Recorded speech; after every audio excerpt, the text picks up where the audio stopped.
Hello, Lily. Say, are you still planning on marrying my dear boy, Ethan? Good evening, Mom. It's nice to hear from you. How are you? Whoa. Slow down there, young lady. You and Ethan aren't actually married yet. Calling me Mom seems a little inappropriate, don't you think? Sheesh. Oh, I'm sorry about that. I didn't mean to upset you. Let me just start over. How are you, Donna? Fine, whatever. Just answer my question, hun. Are you really going through with this wedding? Yes, I was planning on it. Otherwise, I wouldn't have said yes when he proposed. Plus, our wedding's tomorrow, and... All right, let me ask you this then. How much money do you have in your savings? What, this again? What about your parents? How much money do they make? They better be saving up for their own retirement. Are they in debt? Are you in debt? Whoa, you really need to slow down, Donna. We've been over this already. Why do I have to share any of that information with you? I am marrying your son after all, so I can see why you're concerned about my financials. But everything else you're asking about feels a little intrusive, don't you think? You keep bringing up my parents. What do they have to do with anything? I've told you this before. Stop responding to my questions with new questions. All I need you to do is give me your answer, and we're done. Why is that so hard for you to understand? Well, as I've told you before, we don't have any debt. As for all your other questions, I can't answer them until I know what your intentions are. Fine. I see how it is. If you can't give me a straight answer, even on the night of your wedding, I guess that's just how it's going to be. I've had enough. Don't even bother. I will see you tomorrow. Okay, good night, Donna.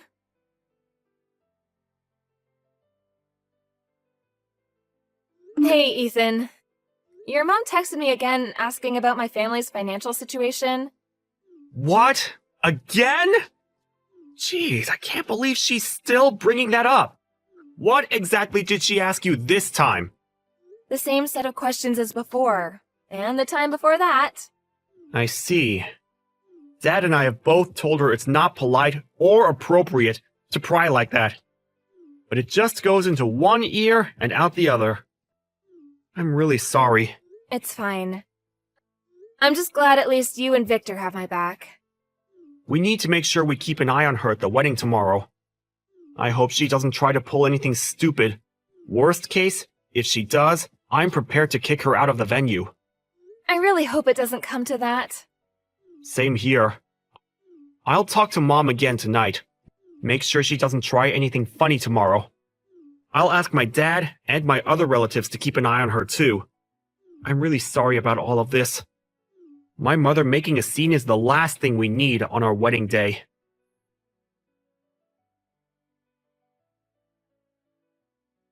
I'm glad at least the ceremony went well. You were absolutely stunning.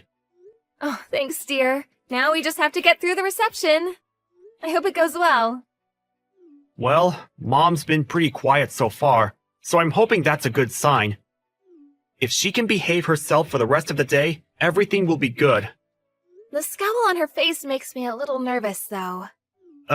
Yeah. She's definitely not doing a good job masking her mood.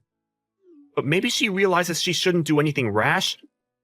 All of our friends and relatives are here too, after all. I hope you're right. All I want is for everyone to have a good time and for the reception to go smoothly.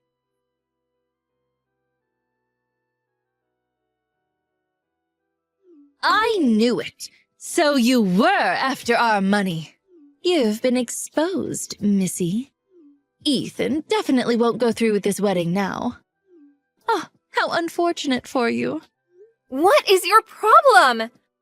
You yanked the microphone out of the MC's hand, then you started insulting me, calling me a money-grabbing gold digger. And then you poured wine on my dress and announced that the wedding was off. How could you do something like that? Because I had to. You left me no choice. I've been on to you for a while now.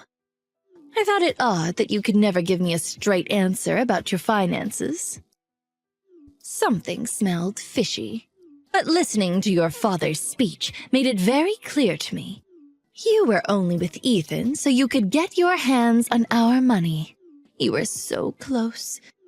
You must have been ecstatic about the opportunity to marry the son of a CEO. Well, too bad. Have you lost your mind? What part of my father's speech could have possibly made you think that? You better have a good reason for interrupting him, because that was incredibly rude. I'll give you 3 good reasons. First of all, he said that you went to a vocational school. Your family must have been so poor that the option of going to college was never even in the cards. Second of all, your father said that he was sick.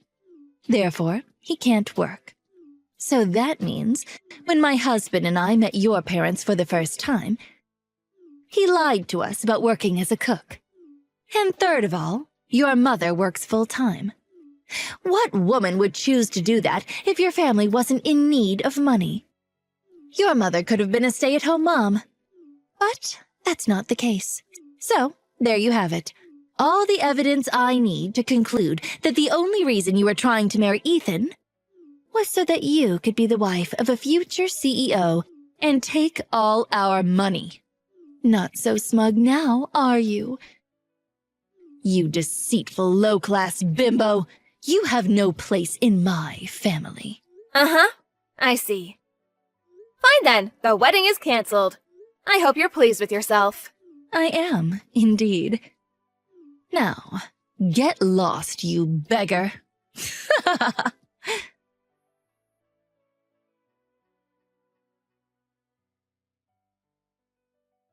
Lily, is it true? I heard that after you announced that you canceled the wedding yesterday, you actually carried on with it as planned. Yes, we did. We were actually going to cancel the reception and send everyone home after you ruined my dress and my father's speech. But after seeing everything that happened, the staff at the venue felt bad and were kind enough to let us stay later than the time we booked the place for. Fortunately, we were the only couple getting married there yesterday, so they didn't even charge us for the extra time. It was very nice of them to make those arrangements for us. After we watched you practically skip out of the venue, happy as a clam, we carried on with the reception. I can't believe this. So when Victor dropped me off at the house saying he had some errands to run, he was actually... Headed back to the venue to join us, exactly. Oh, how dare he do that to me? After I went through all the trouble to expose your true identity. You nasty double-dealing pauper! Let me set the record straight because it seems you're confused about a lot of things. I don't need you to be making any more presumptions about me and my family. Confused? Presumptuous? Please, I know exactly what's going on. You foolish little girl. You're still trying to trick me, aren't you? Trust me, I'm not. You seem to be missing a lot of context because you interrupted my father's speech and never listened to the end of it. First of all, yes, I did go to a vocational school. I chose to go to the culinary school so I could help my dad out with the business. The business? What business? You seem to think he works at a restaurant as a cook? Which I guess isn't entirely wrong, but there's more to it. He's the head chef at the restaurant he owns. I'm sorry, what? I went to culinary school so I could learn the basics and prepare myself before I started working with my dad at the restaurant. The head chef and owner of a restaurant? What are you even talking about? My great-grandfather opened a gourmet Italian restaurant way back in the day, and our family's been running the business for decades. As for my dad being sick, that was back when I was in high school. Thankfully, his recovery went well. He's all better now and works in the kitchen every day. But he never mentioned anything like that. If you recall correctly, in the speech, he mentioned the time he got sick. He never said he was chronically ill. Plus, after you left, my dad got to finish his speech, and he made a mention of it. He thanked me for my support and for helping out with things at the restaurant during those difficult times. My dad wrote his whole speech down before the reception, So if you hadn't interrupted him when you did, the fact that he made a full recovery would have come up later in the speech. I didn't think there was much more to it. And about my mom and her career, she still chooses to work because she loves what she does. Becoming a counselor was her dream. She loved helping others ever since she was a little kid. She worked very hard to build up to the point she's at today. No matter how much money her spouse made or what job they had, giving up on her career was always out of the question for her. Huh. Everyone has different values. And it's natural for people to have different goals in life. But it's not okay to make assumptions about them or insult them because of it. Fine. I admit that I didn't have the whole story, I guess. But that still doesn't change anything. I doubt your family's making much from running one measly little restaurant. I'm sure it's nothing compared to the massive corporation my husband runs. I still don't have enough evidence to be convinced that you're not after our wealth. Earlier you said you had 3 good reasons to believe that I was only with Ethan for the money. But I just explained everything. The assumptions you based your reasons on were wrong in the first place. Your arguments are completely baseless. Oh, you're just splitting hairs at this point. You think you got me beat with your flimsy argument? None of that matters because you're not marrying Ethan. I won't allow it. He's going to be leading the company after my husband retires. Being with a poor peasant girl like yourself is detrimental to his future.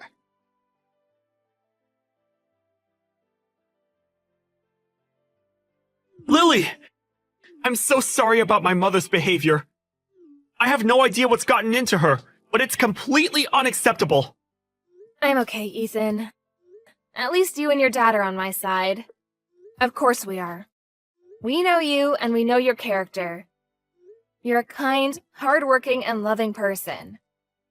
Thanks. I really appreciate that. So, I have something I wanted to talk to you about, and I want my dad and your parents to be there to hear it. Can you talk to your parents so we can arrange a time for all of us to meet in the next few days? Alright, sure. What is it that you want to talk about, though? I've been thinking about a lot of stuff. About the business, about our future.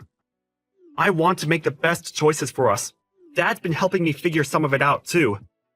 I think I reached a decision. But I wanted to run it by you and your parents first. Okay. I'll check my parents' schedule and get back to you. Thank you. I appreciate it. We'll talk soon.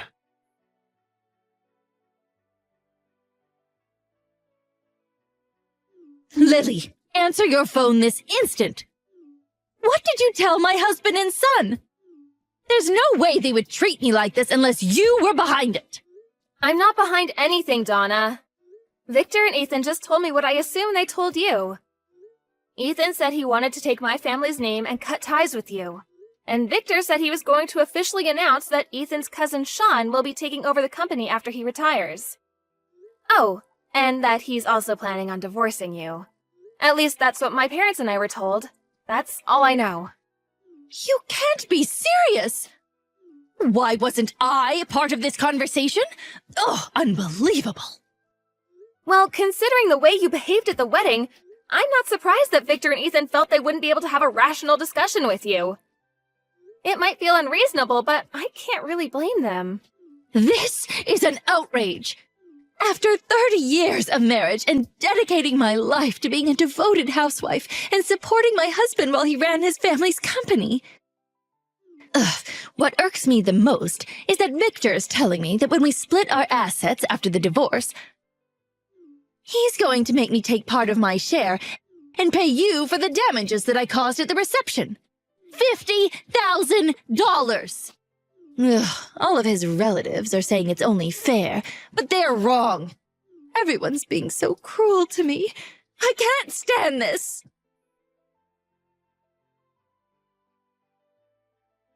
Mom, I know you're upset, but please, stop taking your anger out on Lily.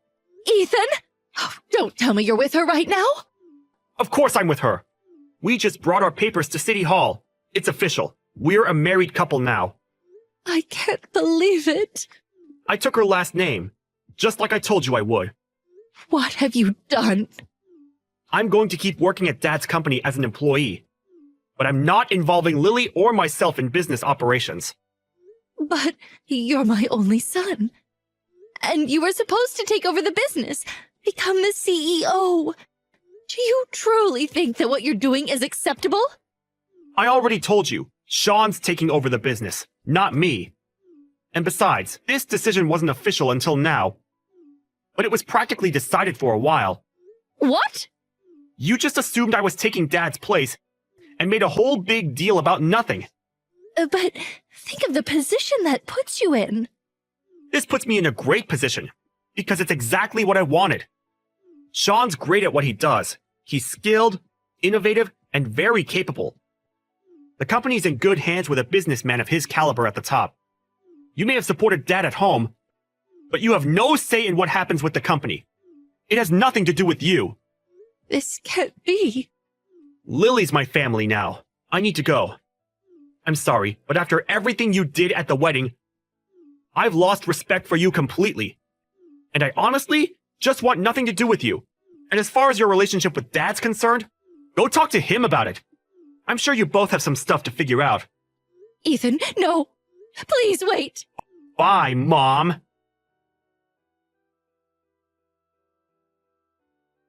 Donna was furious and kept making a fuss, blaming me for everything. But Victor's lawyer told her that she should consider herself lucky that I wasn't suing her for assault or defamation, and that she should be grateful that the family wanted to settle things in a civil manner. I guess that scared her quite a bit because she signed the divorce papers immediately after. I don't understand why she thought what she did at the wedding and her divorce had anything to do with each other, though. Because she was nervous that I was going to threaten to sue her if she didn't sign. Either way, Victor and Donna split their assets after the divorce, and Donna got a chunk of money. But she had to leave and go back to living with her parents. Bad news travels fast, apparently, because all of her friends and neighbors knew about what she did. Donna overheard one of her neighbors gossiping about her one day and punched her in the nose. The neighbor had to go to the hospital and sue Donna for medical expenses, so the money she got after the divorce was completely gone.